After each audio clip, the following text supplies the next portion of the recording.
What's up, man? What's up, people? Good afternoon, good morning, good evening, wherever you are, man. Peace and power. Thank you for joining me. I'm a little break time talks here. You know, um, yeah. What we're gonna talk about today? Bob Arum. Bob Arum basically has told Terrence Crawford, "I do not care if you mad, sir. I don't care nothing if you mad." Bob Arum made some comments a few days ago, about a week ago, wherever, to the effect that he loses money by promoting Terrence Crawford. Terrence Crawford isn't worth that. But then we know that this relationship between Terrence Crawford and Bob Arum been souring for a long time. And yeah, Bob Arum came out and said he could build a house in Beverly Hills, with the money he lost off of Terrence Crawford and all of that. And he not doing that no more. He not gonna go broke promoting him.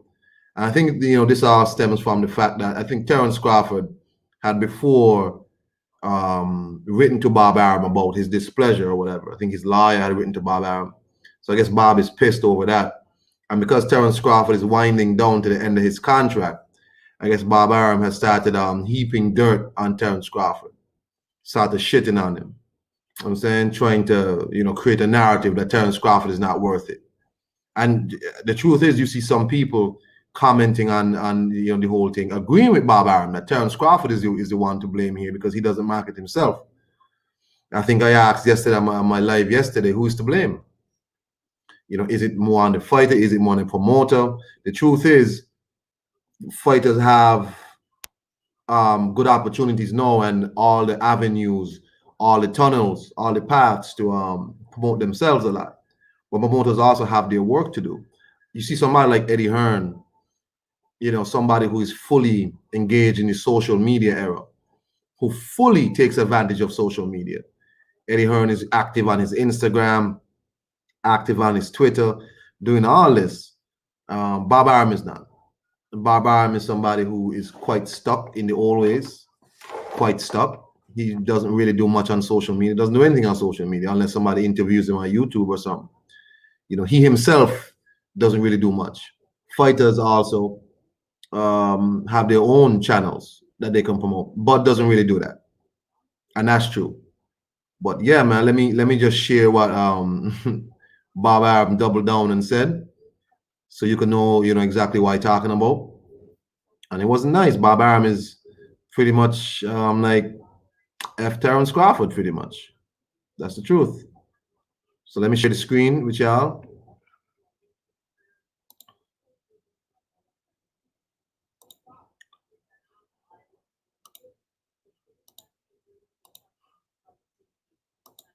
So this is what Bob said. This is from the Athletic or whatever. He said, "I don't give a shit if Team Crawford got mad at me. The business is not about getting mad. The business is about facts and reality of the situation." Arum said. Arum said he don't know what he said wrong. He said, "I'll show him how much we've lost on his fights." He says, "Again, if we did this fight with Spence and put our money in for half of the risk and Crawford wins and Heyman wants to sign him, be my guest for Christ's sake. But in other words, I'm not going to go in my pocket anymore for Terrence Crawford. I don't have to make a lot of money with him on the Spence fight, but I know I'll break even or make a couple dollars. I'm no longer in the business of losing money on Terrence Crawford."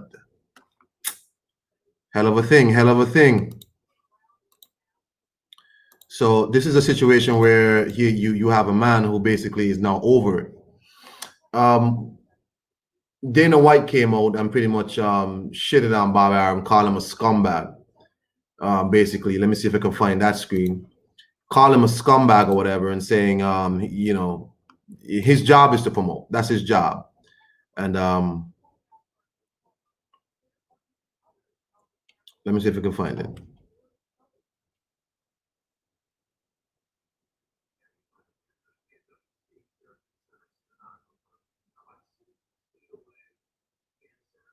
Here you go.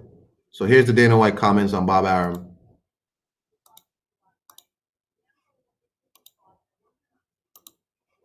I'll share the screen for that so you can see what Dana White said. This is all from Michael Benson, by the way. Michael Benson does a lot of snippets of other people's comments, other people's works. So Dana White says, you effing signed a deal. Your job is to promote him. Imagine me. Oh, I gotta pay McGregor this. I could have built a house in Beverly Hills. Shut the f up. You effing scumbag. Arum is a piece of effing shiz.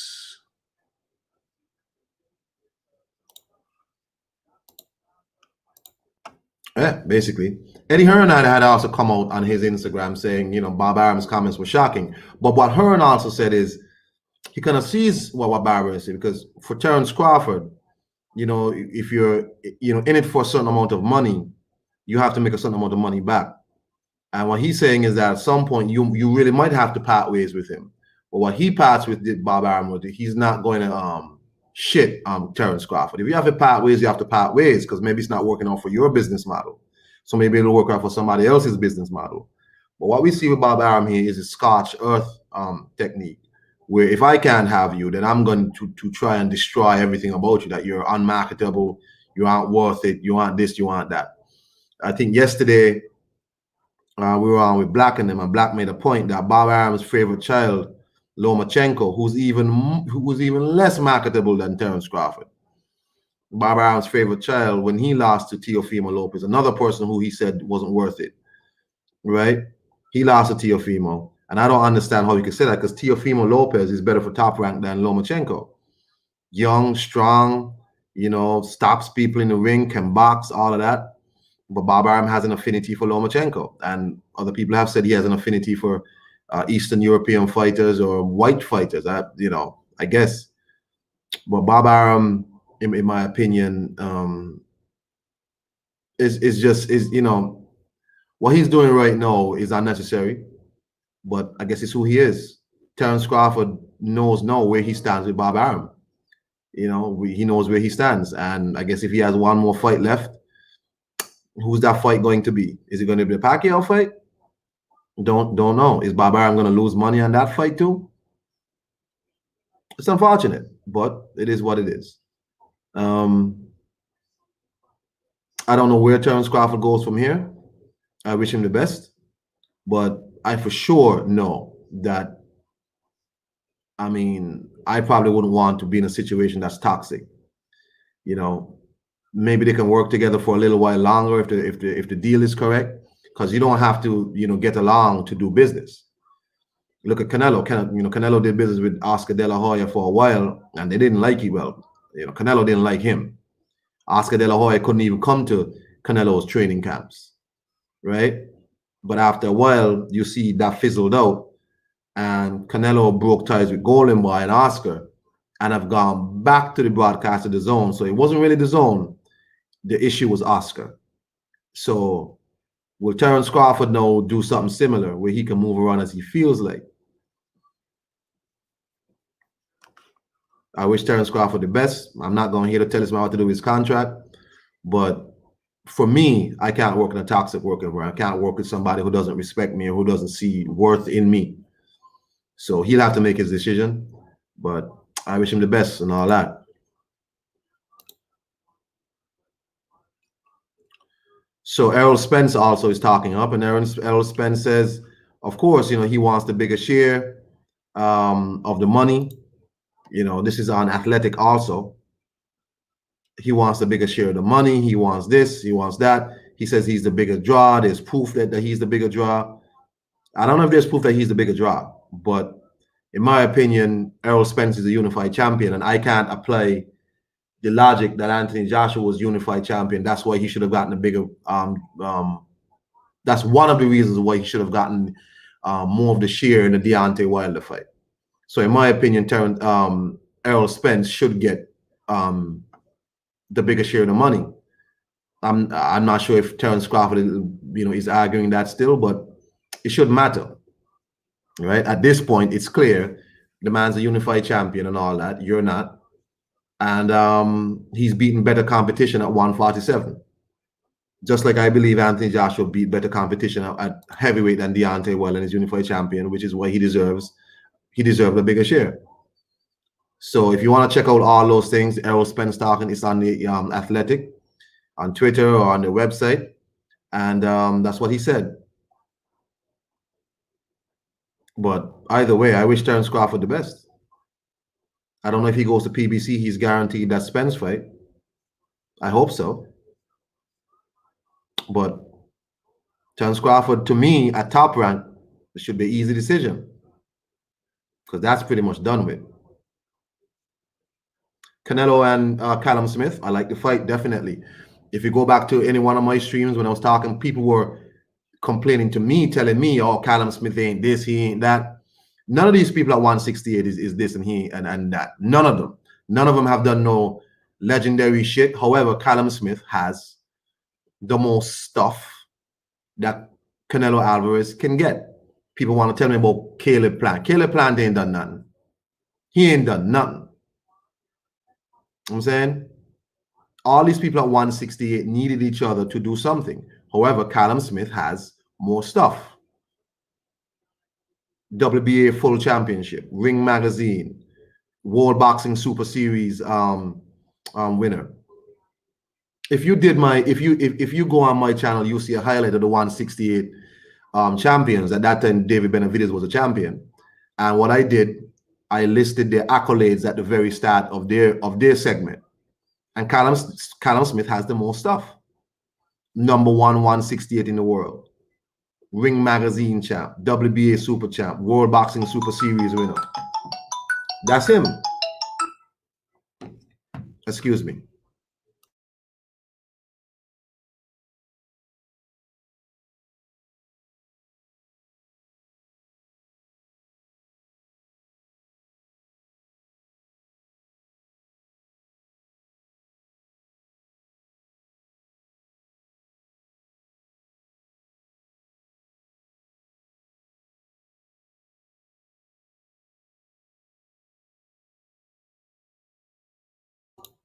Sorry, but I had to take a phone call. So Callum Smith and Canelo Alvarez. I think this is the best fight Canelo could take. If you're arguing Caleb Plant over Callum Smith, I need you to tell me why. It can't just be because you feel Caleb Plant is better than Callum Smith. Where's the proof in that? Caleb Plant hasn't beaten nobody special. He hasn't beaten nobody special. Who? You have Billy Joe Saunders. Who's Billy Joe Saunders? He beat Shefat Isufi for his vacant 168 belt. Would you prefer him to fight Avni Yildirim for the vacant WBC? Avni Yildirim, absolute nobody. I'm really not sure why people are complaining about the Callum Smith fight. It's because Callum looked not great against John Ryder and people thought he lost. I thought he lost the fight too. But at the end of the day, this is the best opponent at 168. You can say, oh, I think Caleb Plant would beat Callum Smith all you want. Ain't no proof of that. Caleb Plant didn't, Caleb Plant was over at PBC, over there pussyfooting around with David Benavidez for the longest while. They wouldn't fight.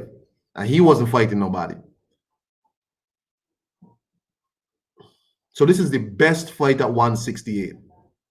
Canelo Alvarez, in my opinion, is fighting the best fight at 168. If he wins the fight, he gets the most stuff, the most credit. Again, Caleb Plant, IBF champion. Nothing else to add on to that. Avni Yildirim, nobody. Got knocked out by Chris Eubank Jr. Vacant WBC belt.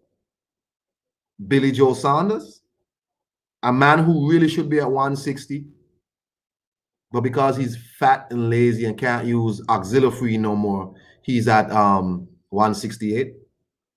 No, you fight Callum Smith. Callum Smith put himself in the World Boxing Super Series. Caleb Plant could have done that. Benavidez could have done that. They didn't. Callum Smith did. He beat George Groves and a couple other people in the 168 tournament. Nobody of no real note. Nicky Holstein is a kickboxer, and there's another gentleman he beat. I forgot his name. A guy who actually got brain trauma, I think, after that tournament. But this is the best fight for Canelo, and I have to give him full credit for this. Full credit.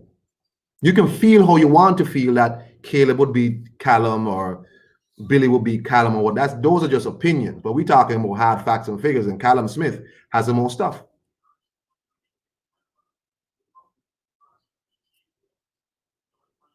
How about Caleb Plant try and fight Billy Joe Saunders next and unify? How about that? How about PBC put him in there with Avni Yildirim so he can unify the WBC belt? And then make himself like, yeah, look at, make himself more appealing to Canelo. Because I think that fight's possible now. Let Caleb Plant fight Avni Yildirim and unify their belts for the WBC and IBF. And I don't care about Billy Joe Saunders. I really don't care about Billy Joe Saunders. I don't care what he does. He ducked Demetrius Andrade twice. And pretty much ducked everybody else. This dude don't fight big fights. So Caleb Plant should now fight Avni because they're at the PBC side. I'm not sure why PBC makes this so hard. I'm really not sure. Caleb Plant ain't no big star in America. Him versus Avni Yildirim for them two belts could be done on free TV. But this is the best fight for Canelo, and I'll be giving full credit for this fight. It's a good fight. Shout outs to Eddie Hearn for showing again why he's probably the most innovative promoter out right now.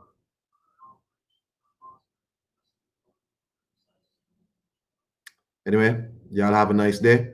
That's my break time ramble. Peace and power.